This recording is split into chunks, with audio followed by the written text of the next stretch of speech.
अस्सलाम वालेकुम to all of you, this is your boy Hamza and welcome back to my YouTube channel Hamza talks cricket.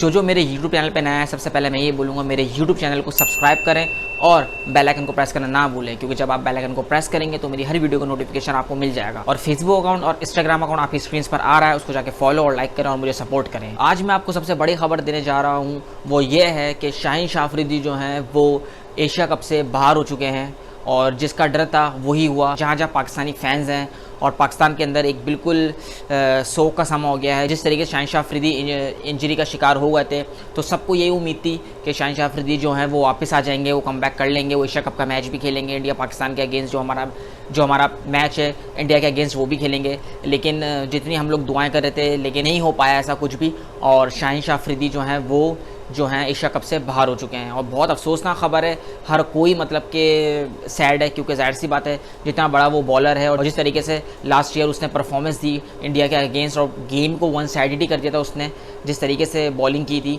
तो जाहिर सी बात है हर इंसान को, जितने भी फैंस हैं पाकिस्तान क्रिकेट के और जितने भी फैंस हैं शाहीन शाह अफरीदी के, वो सब ही जाहिर सी बात है सैड है। और ये बात मैंने अपनी काफ़ी टाइम ये बात अपने रीसेंट पास्ट वीडियोस में बोली भी है कि आपने अपना बैकअप तैयार करना है, आपने अपना बैकअप तैयार करना है, और वही हुआ कि आपने अपना बैकअप तैयार ही नहीं किया। आपने कोई भी आपका बैकअप प्लेयर ही नहीं है। आप Ireland, Netherlands, Sri Lanka, West Indies, Bangladesh ऐसे टीम से खिलाफ भी अपनी पक्की टीम्स, अपने पक्के प्लेयर्स को ही खिलाते हैं, तो ये सबसे बड़ी आपकी गलती है। और आज वही हुआ ना कि शाहीन शाह अफरीदी इंजर्ड हो गए, बैकअप कौन है, कोई है नहीं हमारे पास। कभी हम इसका नाम ले रहे हैं, कभी हम उसका नाम ले रहे हैं, तो इस तरीके से क्रिकेट नहीं होती, क्योंकि आप प्लानिंग से चलते ही नहीं है। आपने ये देखा होगा कि अगर ऑस्ट्रेलिया मैचेस खेलता है, आपने देखा होगा अगर इंग्लैंड मैचेस खेलता है, और अगर वो किसी टूर पे जाते हैं तो वहाँ पर उनको टेस्ट भी खेलना है, वहाँ पे उनको वनडे भी खेलना है, वहाँ पे उनको T20 भी खेलना है, तो वो जो उनका अगर एक मेन बॉलर होगा ना, वो उसको तीनों फॉर्मेट कभी भी नहीं खिलाएंगे, लाजमी वो रेस्ट देंगे। लेकिन यहाँ पर ऐसा नहीं होता, यहाँ पर हर कोई अपनी सीट को पक्की करने के लिए बैठा हुआ है। और आप ये देखें कि शाहीन शाह अफरीदी को आप जिम्बाब्वे के ख़िलाफ़ भी खिला रहे हैं, शाहीन शाह अफरीदी को आप आयरलैंड के ख़िलाफ़ भी खिला रहे हैं, शाहीन शाह अफरीदी को आप जो है श्रीलंका के ख़िलाफ़ भी खिला रहे हैं, वेस्ट इंडीज़ के ख़िलाफ़ भी खिला रहे हैं। अभी रिसेंट में ही ऐसा हुआ कि श्रीलंका का टेस्ट मैच आपने शाहीन शाह अफरीदी को खिला दिया। आपके पास क्या बॉलर्स कम पड़ गए हैं? आपके पास क्या बॉलर्स हैं नहीं जो आप हर चीज़ में शाहीन शाह अफरीदी को लेके जा रहे हैं? आपको पता हुआ कि आपका प्राइम बॉलर है और जिस तरीके का वो बॉलर है उसको बड़े मैचेज़ में आपको इस्तेमाल करना चाहिए। वही बात है कि हम लोग को यूटिलाइज़ करना नहीं आता। और अगर इस टाइम पर शाहीन शाह अफरीदी इंजर्ड नहीं होता, मैं आपको लिख कर दे सकता हूँ कि नीदरलैंड के ख़िलाफ़ भी वो तीनों मैचेस नहीं तो 2 मैचेस तो खेलता ही खेलता, क्योंकि हम अपने बैकअप प्लेयर्स बना ही नहीं रहे हैं। आपके पास ज़मान खान है, जो मैंने अपनी रिसेंट पास्ट वीडियोस में बता चुका हूँ कि आपके पास ज़मान खान है, आपके पास मीर हमज़ा हैं, आपके पास नया इस्लामाबाद यूनाइटेड का बॉलर तला है, तो बहुत सारे मतलब कि आपके पास लड़के हैं जिनको आप यूटिलाइज़ कर सकते हैं, लेकिन आप नहीं करते। और बस इस तरीके से हम अपने नए टैलेंट को जो है वो वेस्ट करते हैं। मैंने अभी अपनी रिसेंट वीडियो में ये बात करी कि इंडिया देखें 2 टीम्स बना चुका है, और जो श्रीलंका जैसी टीम होती है, बांग्लादेश जैसी टीम होती है, कीनिया जैसी टीम होती है, या तो अफगानिस्तान जैसी टीम होती है, उन टीम्स के खिलाफ अपनी बी टीम्स को उतारता है। और हम लोग क्या करते हैं, और हम लोग ये करते हैं कि हम अपनी टॉप क्लास टीम ही लेके चलते हैं।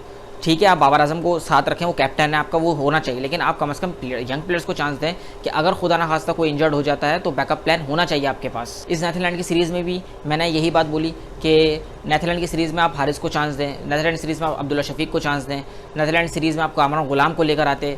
बहुत से प्लेयर्स थे ऐसे जो आप नए प्लेयर्स को चेक करते, शाहनवाज हनी को तीनों मैच देते, ऐसा कुछ भी नहीं हुआ। अब शाहनवाज हनी तीसरा मैच भी खेलेंगे, तो ये चीज़ें जो होती हैं बहुत काउंट करती हैं। और इस तरीके से अब आप इस तरह से आप प्लेयर कभी भी नहीं बना सकते, ठीक है। और अब ये है कि अब हम ये ढूंढ रहे हैं कि लेफ्ट आर्म कौन हमें पेसर मिलेगा जो अच्छी बॉल कर सकता है। तो अब ये है कि अब हम किसकी जगह शाहीन शाह अफरीदी की रिप्लेसमेंट कौन है। अगर हम स्क्वाड की तरफ नज़र दौड़ाएं एशिया कप के, तो उसके अंदर जो है देखें आपके पास जो 3 पेसर्स हैं वो अभी फ़िलहाल जो मौजूद हैं वो हारिस रऊफ़ हैं, नसीम शाह हैं, शाहनवाज धानी है। ये 3 आपका पेसर हो गए, और एक आपका ऑलराउंडर वसीम जूनियर हो गया, ठीक है। समझ लें 3 पेसर्स हैं और एक ऑलराउंडर है आपके पास जो कि बॉलिंग कर लेता है।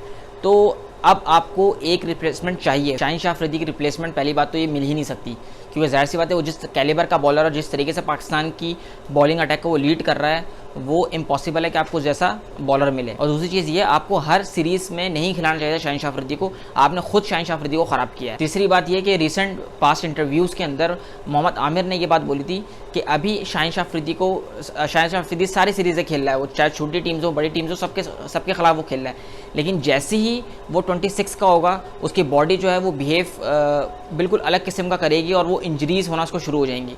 और एग्जाम्पल पहली आपके सामने है कि उसको नी इंजरी हो गई है और वो अभी ठीक होने वाली भी नहीं है। जो मेडिकल पैनल है पाकिस्तान टीम का और जो इसके हेड हैं नजीबुल्ला सोमरो, उन्होंने ये बात बोली है कि कम से कम अप्रॉक्सीमेटली 6 महीने तो लगेंगे और शाहीन शाह अफरीदी टीम के साथ ही रहेंगे।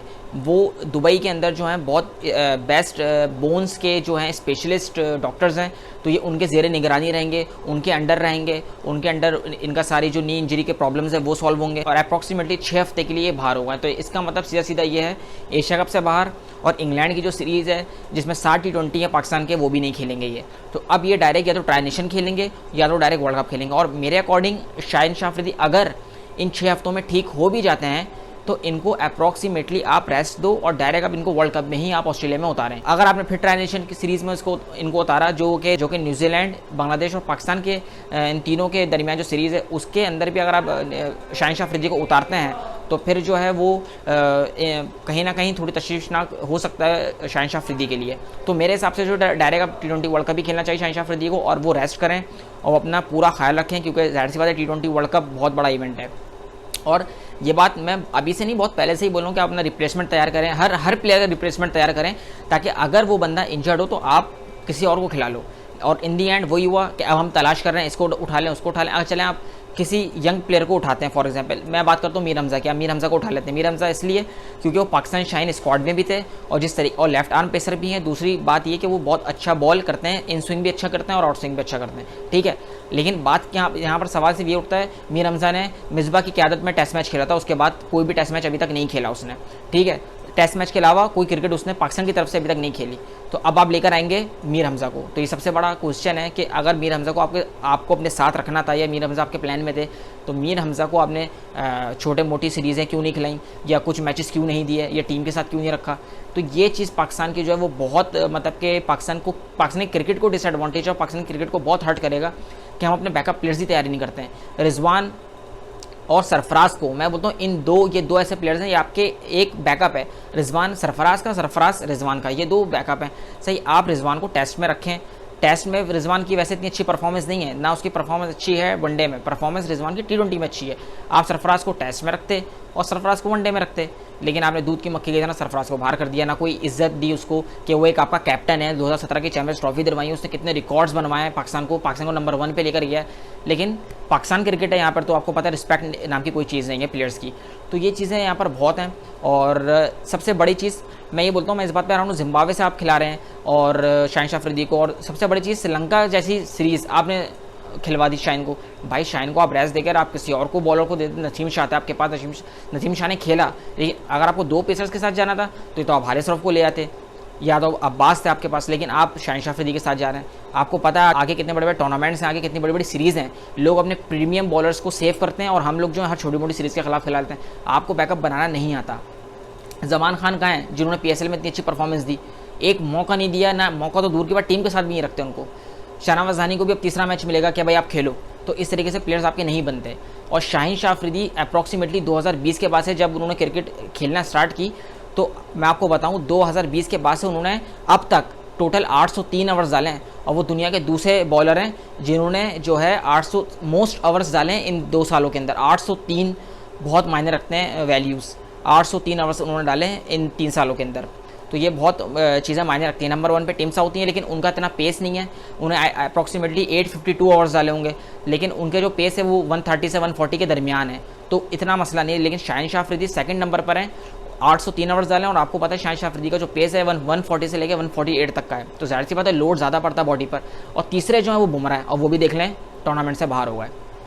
तो जितना आप ऐसे जो आपके गोल्डन बॉलर्स होते हैं इनको आप बड़े बड़े सीरीज़ों के लिए बचा के रखते हैं और बैकअप अपना तैयार करते हैं। इस तरीके से टीमें बनती हैं, इस तरीके से नहीं कि आप हर टीम के खिलाफ अपने मेन प्लेयर्स खिला रहे हैं। अब देखते हैं कि रिप्लेसमेंट कौन होती है। 3 मेरे पास ऑप्शंस हैं। अब देखते हैं 3 में से मैं आपको इन तीनों प्लेयर्स की मैं आपको बताऊंगा कि क्या सिचुएशंस बनती हैं, खेलते हैं या नहीं खेलते। पहले तो आगे आपके मीर हमज़ा का चांस बनता है, क्योंकि लेफ्ट आर्म है, हो सकता है ना खिलाएं, लेकिन हो सकता है रिप्लेसमेंट में रख लें इनको। लेकिन मेरे हिसाब से मीर हमज़ा को रखना चाहिए, क्योंकि जिस तरीके का वो बॉलर है, लेफ्ट आर्म है, तो मेरे हिसाब से मीर हमज़ा। दूसरे पर आ गए आपके जो हैं हसन अली। अब हसन अली का केस ये है कि हसन अली जो हैं फॉर्म में नहीं है, हम उसको इस बेस पे रख सकते हैं वो एक्सपीरियंस्ड है बस।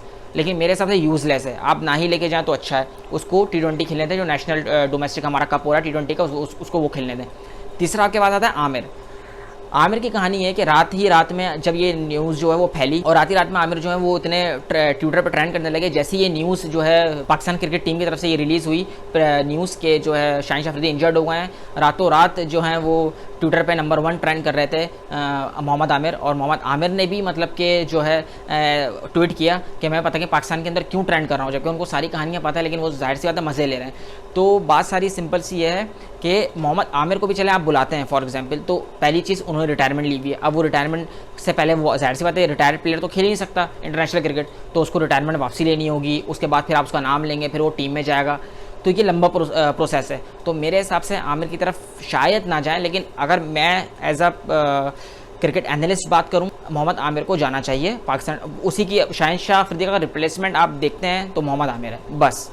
और तीसरे नंबर पे मीर हमज़ा। तो ये बातें सारी, और अब देखते हैं कि क्या होता है। बाबर आजम सकलैन मुश्ताक जो हैं वो क्या डिसाइड करते हैं। सिलेक्शन कमेटी जब बैठेगी, वसीम जो हैं, मोहम्मद वसीम जो है जब वो बैठेंगे तो क्या बात होती है और किसको उठाया जाता है, किसको पिक किया जाता है, तो अब ये पता चलेगा, तो देखते हैं। लेकिन मेरे हिसाब से जो है मीर हमज़ा, हसन अली और मोहम्मद आमिर, इन तीन में से कोई एक ही सिलेक्ट होगा अगर होगा तो। और प्लेइंग 11 पाकिस्तान और इंडिया की वो इंशाल्लाह नेक्स्ट वीडियो में मैं बात करूँगा उसकी, और मैं आपको बताऊँगा कि क्या होगी क्या नहीं होगी। तो अब देखते हैं कि क्या होता है, कौन सा प्लेयर सेलेक्ट होता है और क्या प्लेइंग 11 बनेगी। अगर आपको मेरी वीडियो पसंद आई है तो लाइक कमेंट शेयर करना ना भूलें, और अपने वैल्यूएबल कमेंट्स कमेंट बॉक्स में लाजमी किया करें, उससे मुझे मोटिवेशन मिलती है। इंस्टाग्राम और फेसबुक अकाउंट आपकी स्क्रीन पर आ रहा है, उसको जाके फॉलो और लाइक करें और मुझे सपोर्ट करें। अपना बहुत ख्याल रखिएगा। पीस आउट, पाकिस्तान जिंदाबाद।